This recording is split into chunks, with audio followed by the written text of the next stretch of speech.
Hi everyone! So for today's vlog, ayan nga, mag-aayos na nga tayo. O diba may pa-transition effect. Kaya tayo naka-aura today kasi pupunta tayo ng kasal ng aking pinakamamahal na kumare. Ito na nga, finally sila na nga talaga ng kanyang baby loves. Maaga nga kami nakarating dito kasi inorient pa kami ng organizer. So ito na nga, nagsimula na nga ang aming paglalakad. Ewan ko ba ba't hinihila ko yung partner ko dyan. Ito naman si Kumaring Princess, hindi sila magkasundo ng kanyang partner. Ayan na nga, finally, nakuha na sila ng picture. At ito na nga ang ating bride. Finally, maglalakad na siya sa aisle.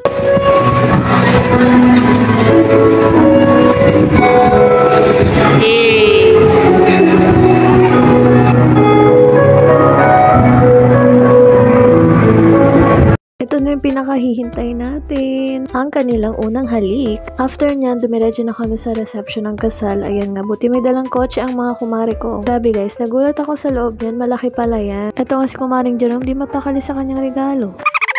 Para sa akin, grabe, worth it talaga yung preparation ng kasal nila. From simbahan at saka reception, tsaka yung mga food nila, grabe, ang sarap.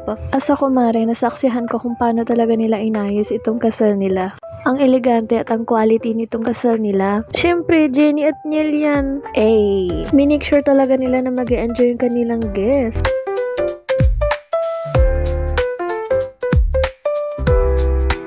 Tinawag na nga kami ng organizer dito para ihagis itong flowers. Grabe, sobrang nakakatuwa to. Makita mo ba naman yung kumari mo naka-wedding gown, tapos ang saya-saya niya, grabe. Nahagisan ko pa nga ata sa mukha si Niel dyan ng flower. Kinat ko na lang. At as a bridesmaid, ayan, support sa mga kinasal. Kaya dito kami sa stage ngayon. Tapos, alam niyo na, pinasayaw-sayaw na naman. Ito na nga yung sinasabi ko sa inyo, super sarap na food nila. Pakita ko sa inyo sa montage.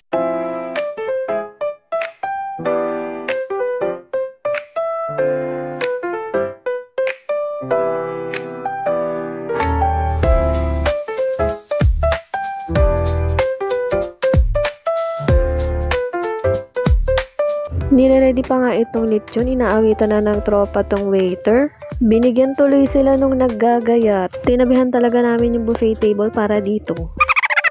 Habang naghihiwangan ng cake yung bride, hiniwaan na rin ng lechon yung tropa niya dun. Charing lang, malay ba namin na bibigyan kami ng lechon? Ayan nga, nasaksihan nga namin yung pagkain nila ng cake, yung pag-cheers nila ng wine. Pero yung ulo talaga ni kuya. Sa likod kasi kami nakaupo niyan, kaya zoom na lang. Halatang nag-enjoy din naman ng aking Kumaring Jerome dito sa pag-games na to. Nakasali pa nga siya.